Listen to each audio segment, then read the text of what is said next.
शीर्षक। चाचा जी का मोबाइल। हमारे मोहल्ले में एक बुजुर्ग रहते थे जिन्हें सब चाचा जी कहते थे। उम्र कोई 60 के आसपास, लेकिन दिल से बिल्कुल बच्चे जैसे। एक दिन उन्होंने जिद पकड़ ली कि उन्हें नया स्मार्टफोन चाहिए।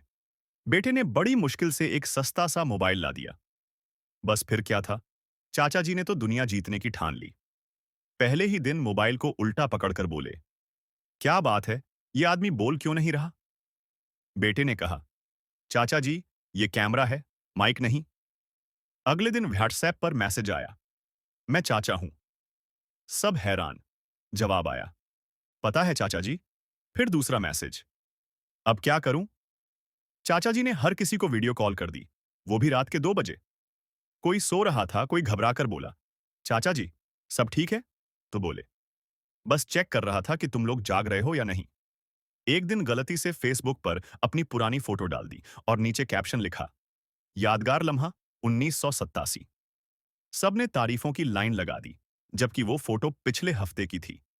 मोहल्ले वाले परेशान हो गए, लेकिन हंसी रोकना मुश्किल हो गया।